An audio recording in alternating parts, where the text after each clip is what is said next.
Hello, hello, hello, com vocês, mais um Batendo Cabelo com Rod Saulete. Aqui quem fala é o Saulete. E aqui é o Rod. E a categoria é Viva, Arrase e Pose. E voltamos com o nosso podcast especial sobre Pose. Depois de termos perdido a Candy no quarto episódio dessa segunda temporada, a vida em Pose continuou. Foi uma grande perda, mas isso não impediu que os nossos personagens favoritos continuassem sua vida. E nessa continuação, a gente viu como que a ascensão da música Vogue de Madonna impactou positivamente a vida das pessoas dos bailes. Tanto que o Damon conseguiu dar mais e mais aulas de Vogue, ainda foi parar na televisão o sucesso dessas aulas, e isso fez com que ele tivesse muitos alunos e acabasse se tornando, assim, de certa forma, uma estrelinha entre os frequentadores da YMCA, que era onde ele estava dando aula. Só que a gente sabe como que funciona essa coisa de parada musical. Você pode ficar no topo durante várias semanas, mas a partir do momento que você cai e outro artista assume o primeiro lugar, toda essa febre que essa música em especial conquistou acaba passando para o dono do novo hit. Infelizmente foi isso que a gente viu nesse momento aí em Pose.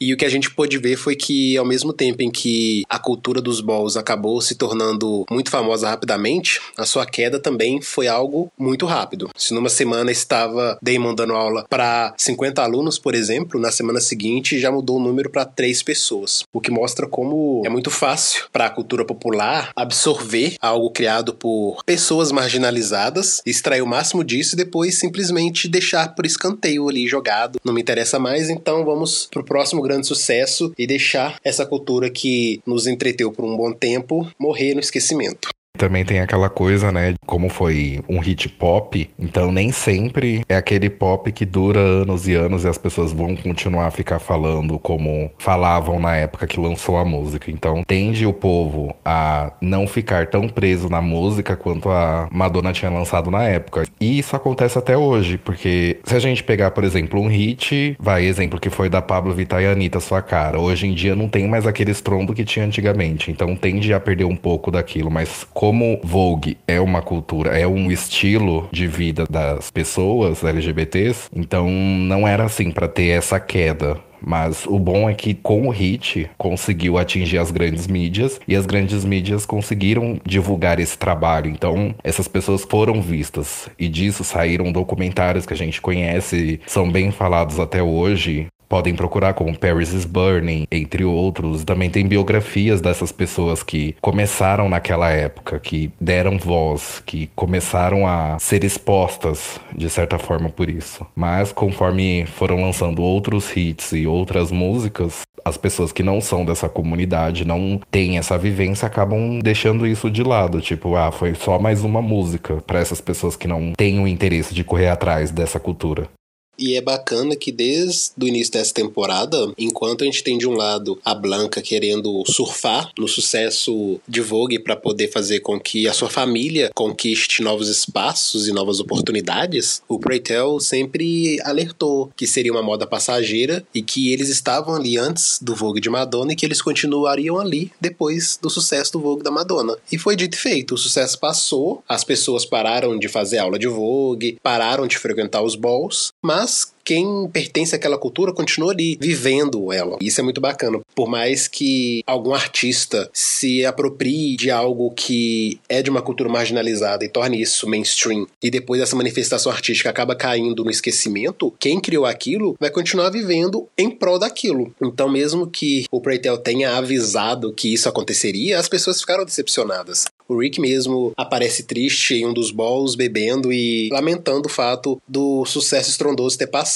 Só que isso é algo que já era esperado e o que as pessoas vão fazer com isso é o que importa. Quando você cita Paris is Burning, é uma dessas coisas que as pessoas se aproveitaram daquele sucesso do momento para poder divulgar algo grandioso que se tornou imortal. Se a gente tem hoje aí Paris is Burning como referência, é porque alguém foi esperto o suficiente de ter feito esse documentário que acabou se tornando aí referência para nós LGBTs e para pessoas do mundo todo que têm o interesse de conhecer um pouco mais sobre a cultura dos balls.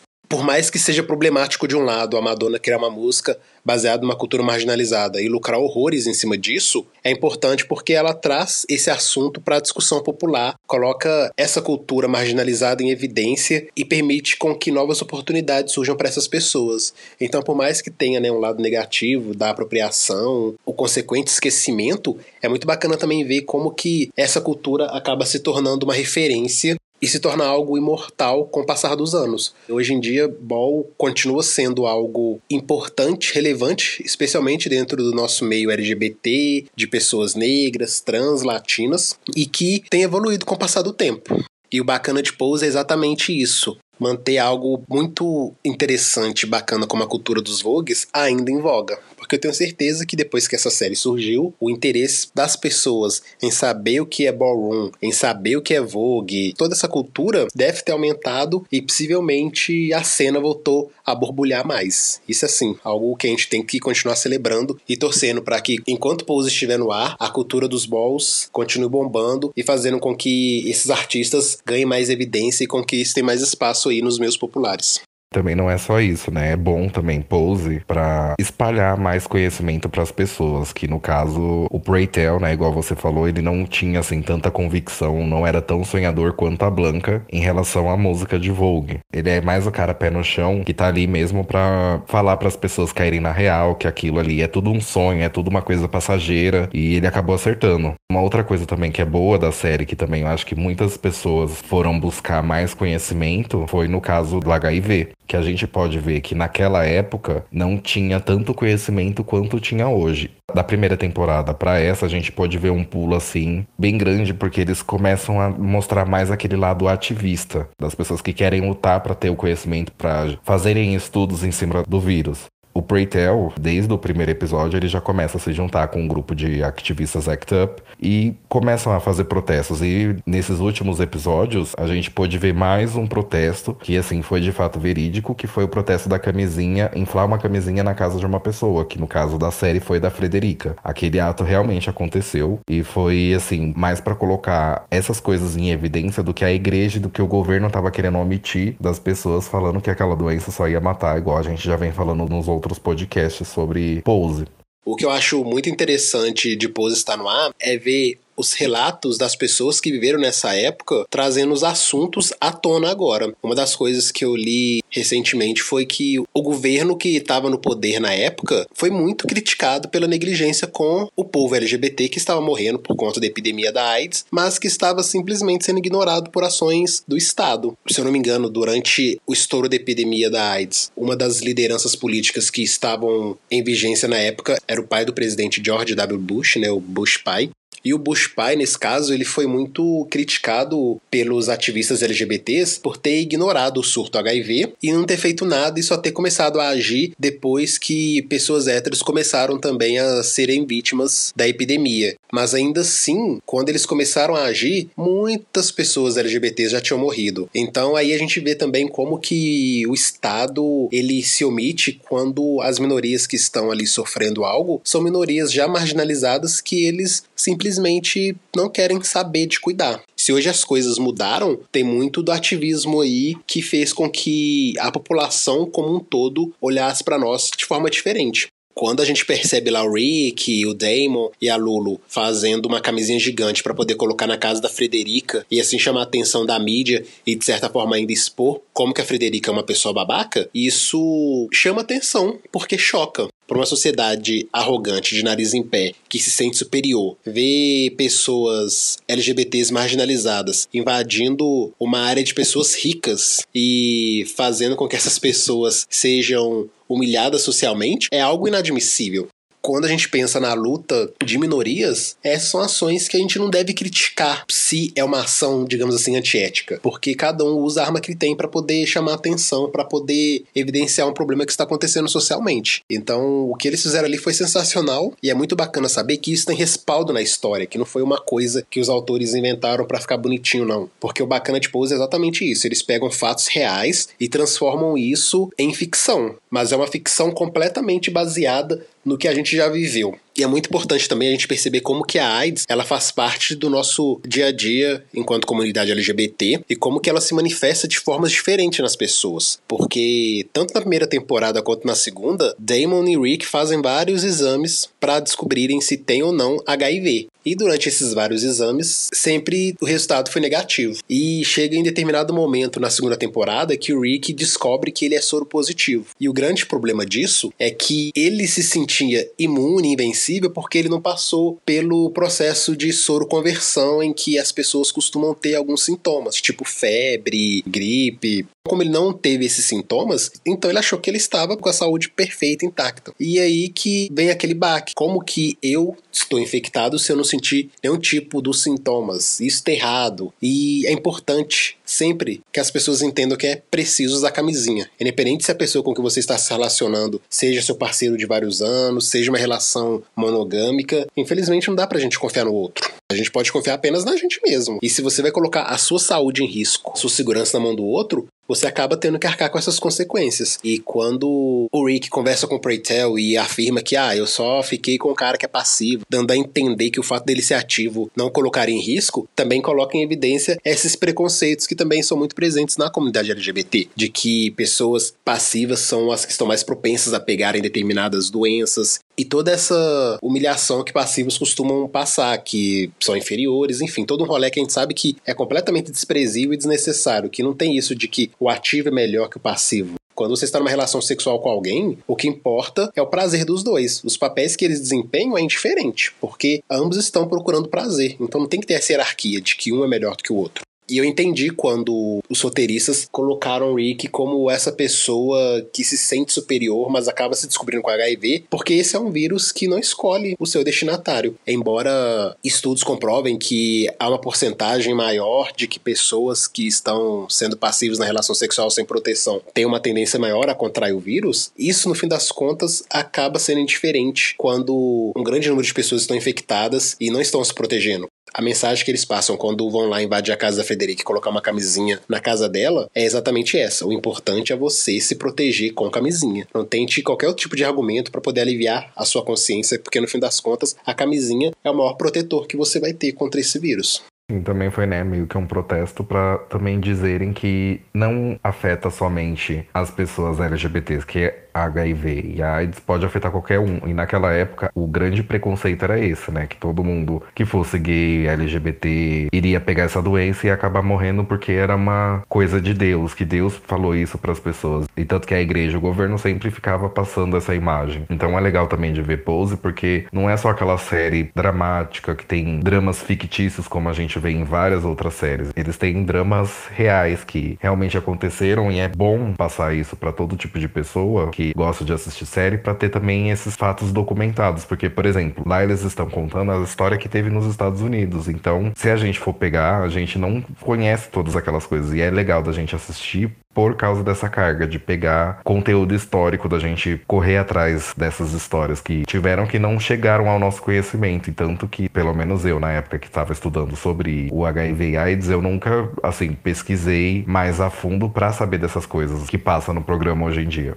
Para mim, um dos maiores problemas que veio com a epidemia da AIDS foi essa invisibilização das pessoas LGBTs. Porque até mesmo eu também, quando estudei na escola sobre a epidemia, a gente via mais essa parte da tragédia que foi e dos grandes números de mortes que teve. Mas a gente não via, por exemplo, histórias de sobreviventes, histórias sobre como as pessoas que eram maiores vítimas dessa epidemia eram tratadas. E o bacana da série é exatamente isso, é mostrar que as pessoas estavam tentando sobreviver, estavam tentando continuar com a sua vida de forma plena e digna, mesmo sendo soro positivo. De certa forma, quem conta histórias são pessoas brancas, heterossexuais, que detêm aí o poder de contar a história como elas bem entendem. E nesse sentido, acaba que muita coisa é posta de fora, porque para essas pessoas que estão escrevendo a história, é importante às vezes elas relatarem apenas números, apenas fatos isolados, mas que tiveram grande repercussão, do que contar essa essa visão das pessoas que de fato viveram esse problema e que conseguiram sobreviver apesar dos pesares. Pose, trazendo essas histórias pra gente, mostra como que é possível sobreviver em meio a tanta desgraça. Mas é muito triste, né, a gente saber quantas histórias aí foram invisibilizadas porque o preconceito falou mais alto e não achou interessante que essas histórias fossem contadas para as outras gerações. Porque a gente aprende com isso, né? A gente aprende com o erro do outro.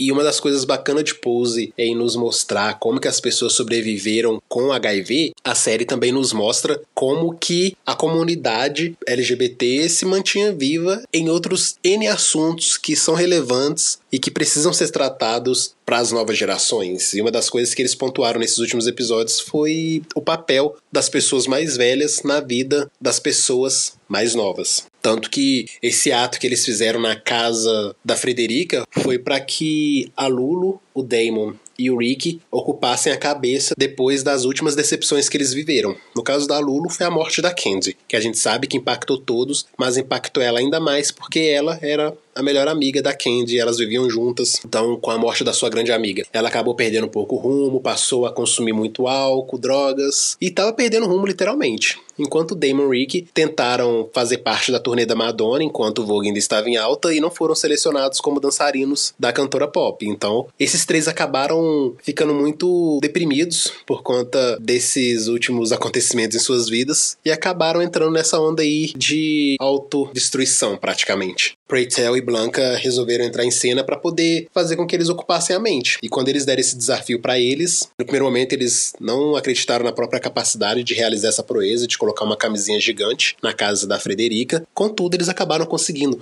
E foi muito bacana ver esses jovens colocando a cabeça para trabalhar e conseguindo executar esse desafio de forma majestosa do jeito que eles realizaram. E eu acho que isso nos diz muito, enquanto comunidade mesmo, como que nós temos capacidade de realizar grandes feitos, mas muitas das vezes a gente está tão preso dentro de conceitos que a sociedade nos coloca, do tipo, você é incompetente, você não é capaz, você nunca terá oportunidades, enfim, muitas ideias que não condizem com a realidade. A gente tem capacidade sim, a gente tem condições de realizar grandes feitos, mas às vezes nos falta um incentivo, falta uma oportunidade. E quando Damon, Lulu e Rick colocam esse trabalho em ação, simplesmente é algo grandioso da gente acompanhar e assistir, porque só prova que o que nos falta mesmo é a chance de fazer com que a nossa inteligência funcione em prol de algo que a gente acredita. E nesse mesmo sentido também é muito importante o papel das pessoas mais velhas da nossa comunidade em nos mostrar o caminho, porque às vezes a gente está tão perdido na nossa mente com esse tanto de atribulação que nos aparece que a gente não consegue perceber uma jornada bacana de trilhar aí. Então achei assim fantástico que Preytel e Blanca colocaram esse desafio na frente desse trio e eles conseguiram executar da melhor forma possível. Acho que o resultado não seria tão bom se não fosse esses três fazendo. E uma coisa assim que você repara, inclusive nesse episódio, é aquela mensagem de que se você não tá fazendo nada, procure algo pra fazer. E se você fala que essa coisa que você tá pensando em fazer é chata ou que não é a sua cara, é porque você tá criando uma concepção daquilo que pode dar errado, sem você mesmo tentar. O legal do episódio foi ver isso, das pessoas mais velhas instruírem os mais novos a fazer alguma coisa pra saber se aquilo vai ser legal de fazer, se você vai ter uma satisfação. E foi isso que o episódio acabou passando no final. Tanto que eles estavam sem trabalhar, estavam com tédio, não estavam fazendo nada em casa. E no final, depois que deu tudo certo, que eles viram que atraiu bastante gente, atraiu a atenção das pessoas para aquela causa que eles estavam lutando, eles começaram a se empolgar para quererem fazer mais. E o que falta hoje em dia é mais isso, ainda mais com o avanço da internet, que muitas coisas a gente faz online, pela internet, acaba não fazendo ali na vida real, no dia a dia. Então é bom pegar esse fator antigo, lembrar que naquela época não tinha internet, não tinha celular, essas coisas que tem hoje em dia, para você levantar e fazer alguma coisa diferente.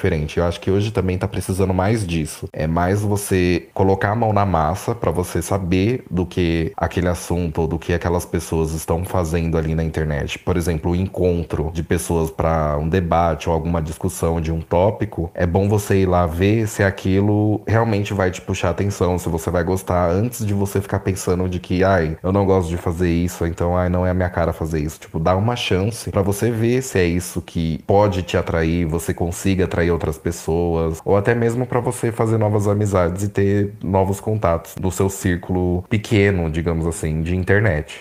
Infelizmente, as novas gerações acham que tudo hoje se resume à internet, tudo se resume a virar youtuber, influencer, e muitas das vezes a pessoa vai fazer grandes coisas na vida colocando a mão na massa, estando ali, fora das redes, fora da internet, fazendo algum trabalho bacana. E acho que essa é uma boa mensagem que Pose passa mesmo, de que certas coisas a gente só vai conseguir se a gente sair do nosso quarto, sair de frente da televisão e botar a mão na massa mesmo. Porque ficar parado em casa, infelizmente, não vai fazer com que as portas abram pra gente, não vai fazer com que as oportunidades apareçam. E isso é um pouco da nossa própria história aqui no Batendo Cabelo com Rod Saulete. Quando o Rodrigo e eu pensamos em criar esse podcast, foi exatamente pra gente poder criar uma nova plataforma de comunicação com os nossos seguidores que fosse mais abrangente do que apenas mensagens nas redes sociais. E a gente achou que naquele momento melhor seria criar um podcast em que a gente pudesse falar o que a gente estava querendo, falar o que a gente estava sentindo e assim fazer com que as pessoas que nos seguem nos conhecessem um pouco mais a partir de programas que a gente gosta em comum. E eu acredito que é isso mesmo. Se a gente não botar a mão na massa e ver o que a gente quer, a gente não vai descobrir em que é talentoso, em que tem habilidades.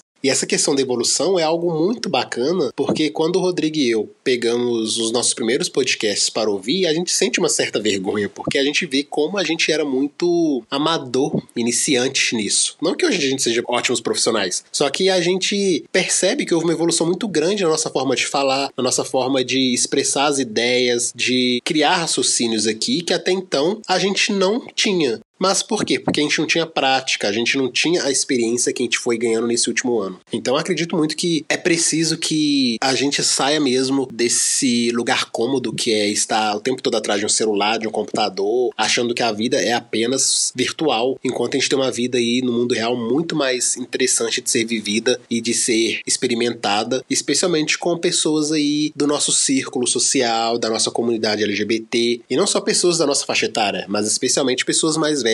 Isso é algo muito legal da gente ver em Pose, que os mais velhos sempre têm algo bacana a ensinar para os mais novos, por mais que os mais novos às vezes se sentem donos da verdade que não precisem aprender nada. Seja Prey Tell, seja Blanca, seja a Electra, esses três personagens são tão assim muito bem construídos que a história de vida deles ali dentro da série sempre tem algo bacana a nos contar. E a cada episódio novo, por mais que tenha um drama grande que nos faça tomar uma certa antipatia de um personagem ou outro, no fim das contas eu sempre tô ali admirando o grande papel que a Electra, Blanca e Prey Tell têm diante dos personagens mais novos. Porque cada um, a seu modo, tem muito a acrescentar. Que isso é algo, assim, fenomenal e que a gente deve trazer para nossa vida real. Não que a gente precise seguir os passos 100% de uma pessoa que a gente admira, mas é muito bacana que a gente tenha ela como referência, mesmo que seja para pedir conselho, para desabafar, porque essas pessoas têm muito a ensinar e eu acho que a gente peca muito em não recorrer a elas nos momentos em que a gente precisa, às vezes, de um conselho ou de um papo sincero para a gente saber o que a gente quer da vida.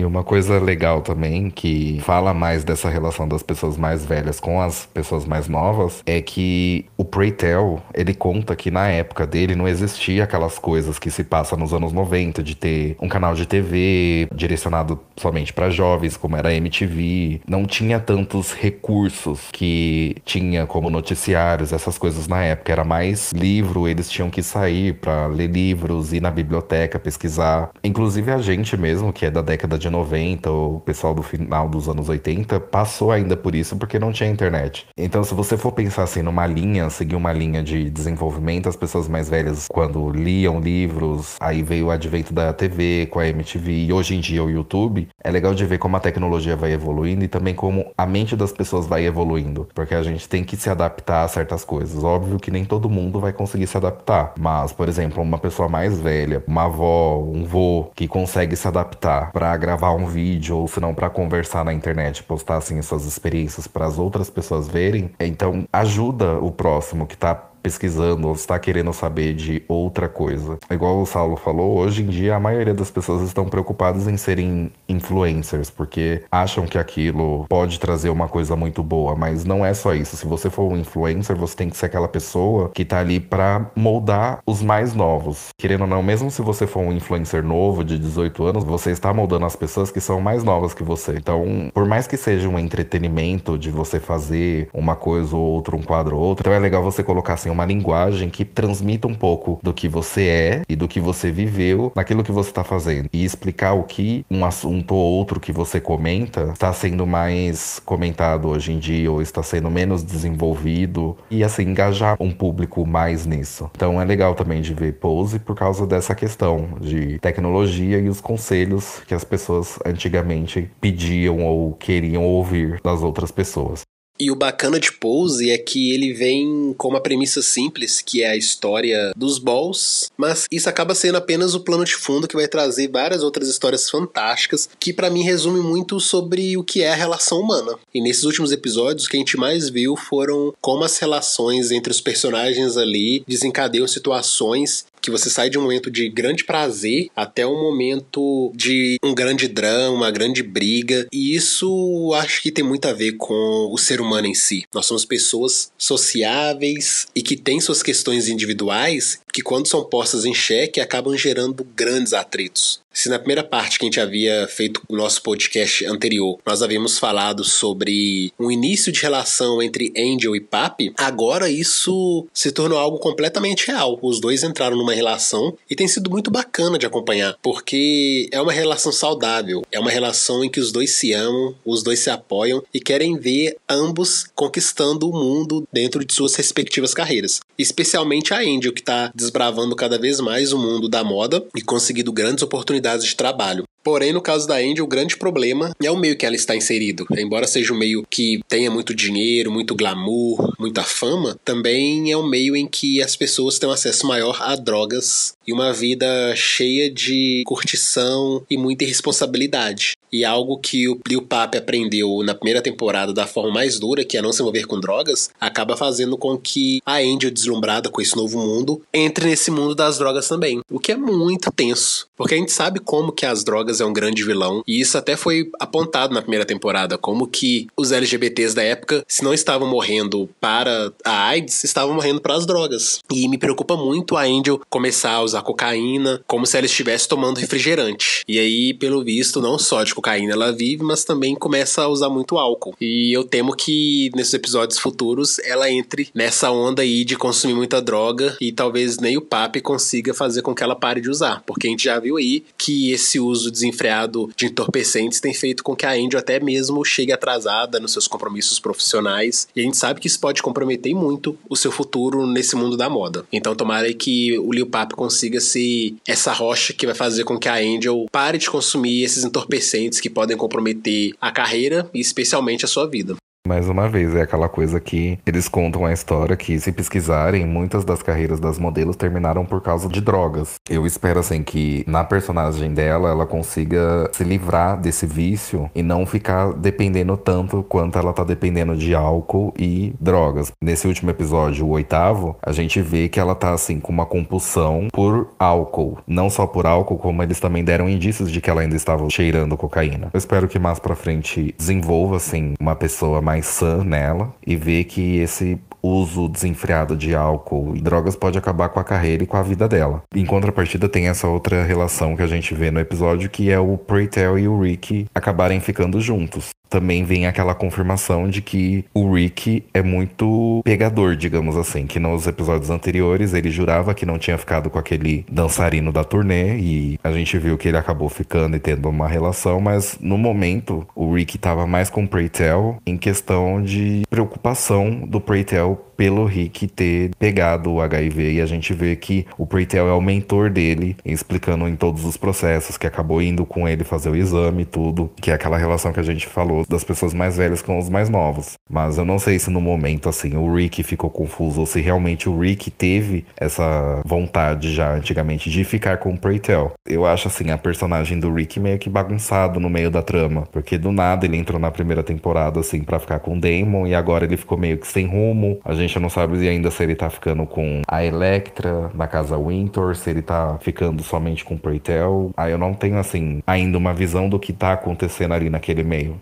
Às vezes o Rick me parece como um alpinista social. Primeiro ele começou correndo atrás do Damon e acabou indo morar com os evangelistas, e isso foi tipo, nossa, que maravilhoso, ele tem uma casa agora pra viver, e aí ele acabou se relacionando com o Damon e eventualmente a relação dos dois não funcionou e ele acabou saindo fora e foi pra uma casa melhor, digamos assim, uma casa com mais recursos, uma casa com melhores condições de moradia, que é a casa Winter. E quando ele se descobre com HIV, ele acaba indo se refugiar nos braços do Prey Tell. Eu fico pensando até em que ponto houve aí talvez uma manipulação de um com o outro, porque nesse cenário o Prey Tell é o cara mais velho e acaba sendo um exemplo que esse mais novo quer seguir, só que ao mesmo tempo o Rick usa da sua nova condição de saúde pra poder se mostrar como mais vulnerável, não sei, né? Essa é uma suposição. Mas a impressão que eu tenho é que o Rick sempre tenta aí tirar o melhor das situações pra poder se sair bem. Por mais que ele tenha HIV e sinta que será rejeitado pelos outros caras, ele acaba conquistando alguém pra poder suprir essa lacuna e essa carência que ele parece ter. Porque a impressão que eu tenho do Damon desde a primeira temporada é que ele é uma pessoa muito carente, que sempre vai correr pra situação que lhe trouxer mais conforto e apaziguar essa carência que ele sente. Se a gente for pensar nessa turnê que ele fez, em que ele esteve longe do Damon e ele acabou arrumando um parceiro sexual nessa viagem, ele não tinha necessidade de arrumar esse parceiro porque em casa ele tinha um namorado. Só que numa viagem que ele faz pelo país todo e tal, longe das pessoas que ele gosta, que ele tem amizade, acaba que as necessidades que ele sente precisam ser supridas. Então ele não aguenta se segurar e acaba se relacionando com esse cara que parece que foi de quem ele adquiriu o HIV. E a impressão que eu tenho do Rick em Pose é que o seu personagem é alguém que sempre que se vê passando por alguma dificuldade acaba se escorando em outra pessoa que tem uma estabilidade maior na sua vida. Seja com Damon sendo o filho de uma casa, como dos evangelistas, e depois ele acaba sendo adotado nessa casa. Seja depois na casa dos Winters, quando ele é posto pra fora da casa evangelista. E por fim, se relacionando com o Prey Tell quando ele se descobre com HIV e acha que ninguém mais no mundo vai desejá-lo. Quando ele conta pro Damon e o Damon fica puto e surta, expulsa ele de casa e diz que nunca mais quer vê-lo, dá pra entender demais o porquê dessa reação do Damon. Porque o Damon acabou percebendo que ele gosta sim do Rick e queria tentar uma nova chance com ele. Mas aí quando o Rick admite que ficou com outro cara e que ainda tem HIV, ele simplesmente destrói essa relação que os dois vinham construindo. Eu fico realmente com o pé atrás agora com o que o Rick pode aprontar. Porque ele se mostrou uma pessoa que não dá pra você confiar e que vai agir sempre conforme os interesses dele, independente das consequências. De certa forma, o Rick não tinha muito a perder se relacionando com o Prey Tell, mas o Prey Tell tinha muito a perder. Aí envolve toda a credibilidade que ele construiu como mestre de cerimônias, que é uma referência para todos os outros que estão aí participando dos balls. Nesse caso, por mais que o Rick seja a pessoa mais nova, tecnicamente inexperiente, para ele toda essa situação acaba sendo confortável, porque o que a gente viu no 8º episódio foi uma guerra imensa dentro da casa evangelista, todo mundo rompido com todo mundo, Damon brigado com Blanca, brigado com Angel, brigado com Prey Tell, que ainda ameaçou bater no Damon pra defender a sua honra, que a gente sabe que não tinha que ser defendido porque ele pegou mesmo o Rick, e no fim das contas a Angel foi morar na sua casa, o Damon acabou conquistando uma nova oportunidade na vida e foi fazer uma turnê na Europa, a Blanca ficou em casa sozinha porque seus filhos foram embora, e aí o Rick tá confortável morando com o Prey Tell. E nesse caso o Rick pra mim acabou se tornando um personagem bem suspeito e que a partir de agora eu vou ter sempre um pé atrás com ele, esperando qual vai ser o próximo bote que ele vai dar em alguém.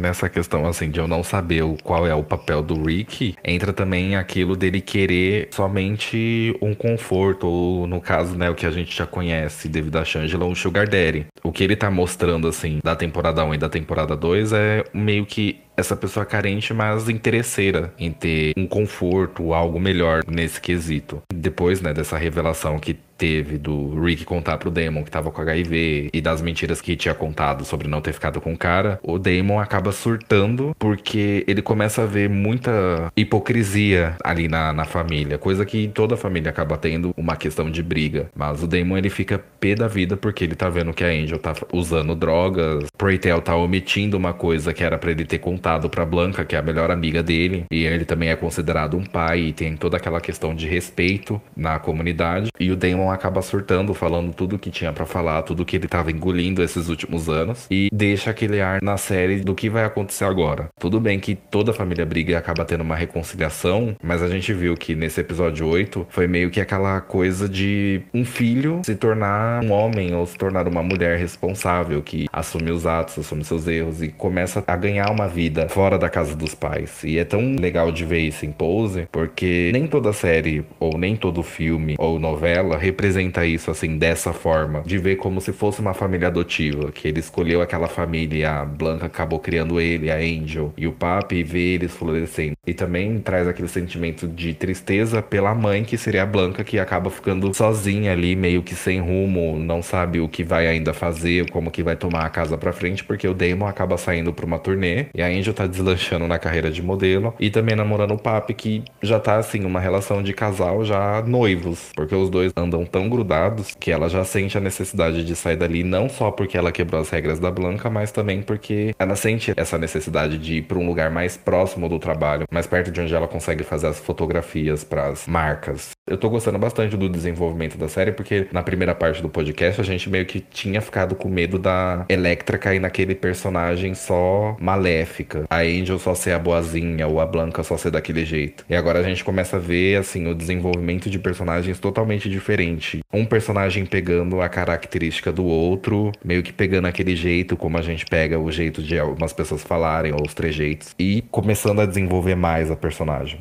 Esse 8º episódio foi, pra mim, um episódio digno de fim de temporada. Ele foi, basicamente, uma grande reviravolta em toda essa segunda temporada. A gente já começou com o choque de ver Prey Tell com o Rick. E a gente pensa nisso como choque porque a relação dos dois sempre foi uma relação familiar. Sempre foi uma coisa de Rick, enquanto evangelista, é tecnicamente filho do Prey Tell, que parecia ser o pai dessas pessoas. Só que aí, em determinado momento, enquanto os dois estão vulneráveis, eles acabam ficando e transando e fazendo com que uma nova relação nasça disso. E isso é algo muito comum, especialmente no meio LGBT, homens novos se relacionando com homens mais velhos. E o motivo disso até foi apontado durante a reunião dos mestres de cerimônia dos balls, em que o deles fala que muitos homens mais novos acabam expulsos de casa porque seus pais os odeiam por serem homossexuais, e aí essas pessoas também apanham muito na mão desses pais. Então, por ter o amor e o apoio desses pais negados, esses caras são postos nas ruas e acabam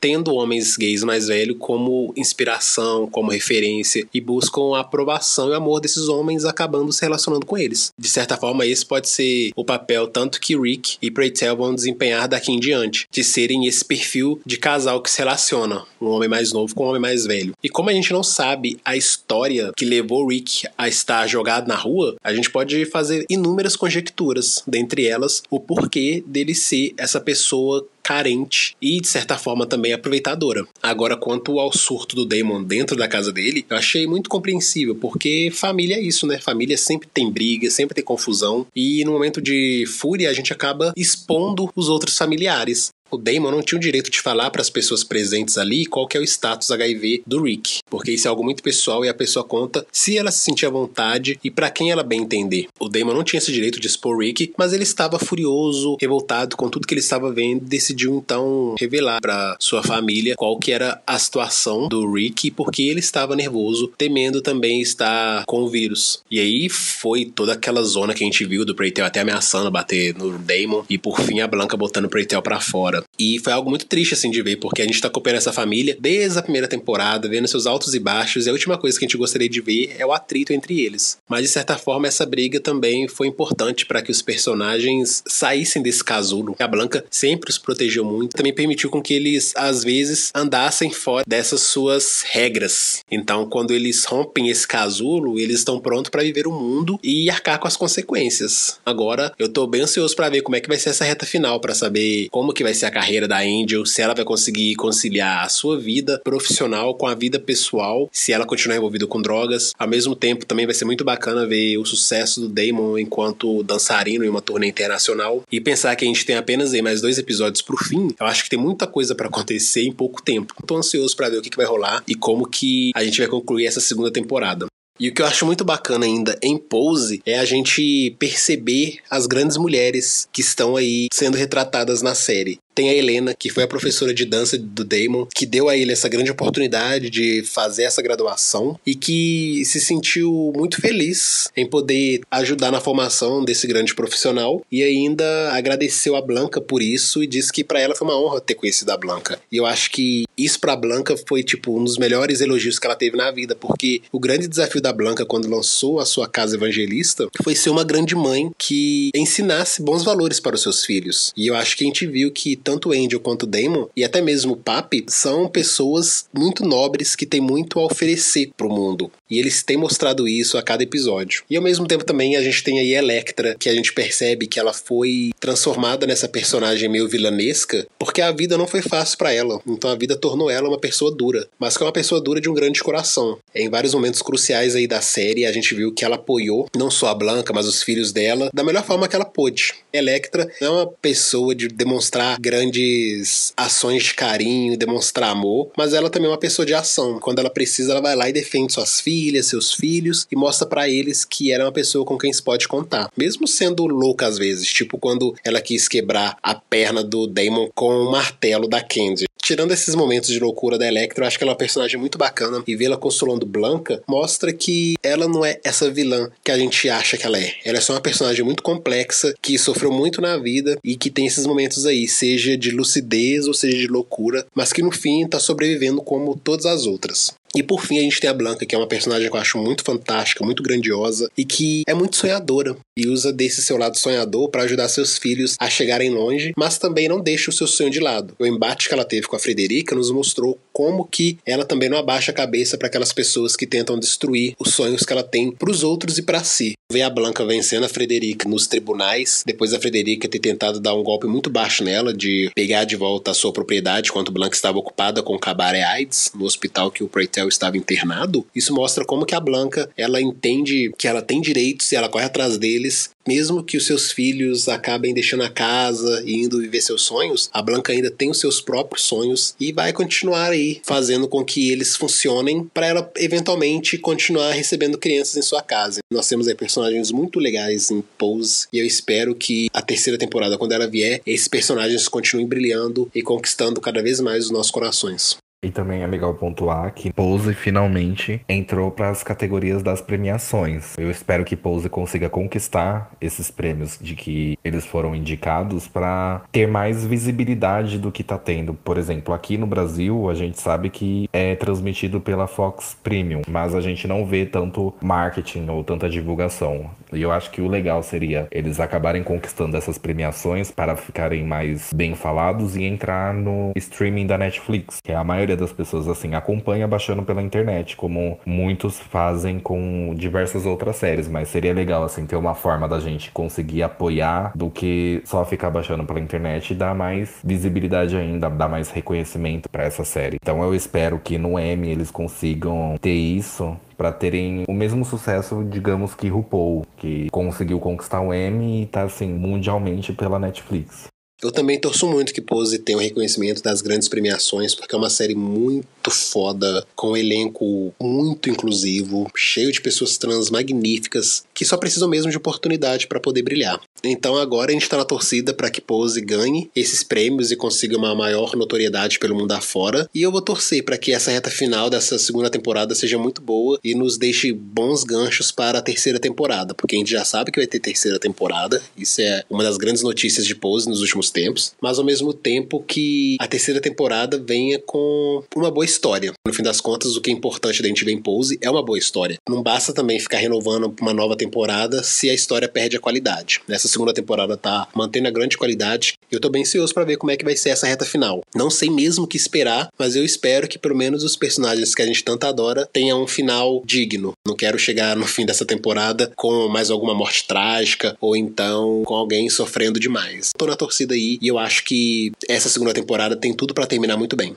Também tô na torcida para que seja um final de temporada tranquilo e não envolva mortes de personagens principais, igual a gente teve com o da Candy, mas se o episódio 8 fosse o último da temporada, eu ficaria assim muito satisfeito com o desfecho dessa temporada para continuar numa terceira, mas vamos aguardar para ver o que eles estão aprontando para os próximos 2 últimos episódios. Então é isso, muito obrigado por nos ouvirem mais uma vez. Lembrem-se de seguir nossas redes sociais, BC Rod Saulete com 2 L's. A gente tá tanto no Twitter quanto no Instagram. A gente também está em várias plataformas de streaming, de podcast. E até o próximo. Em breve lançamos um novo podcast pra vocês. Aqui quem falou foi o Saulo. E aqui foi o Rod, e obrigado por ouvirem mais um episódio do podcast Batendo o Cabelo com Rod Saulete.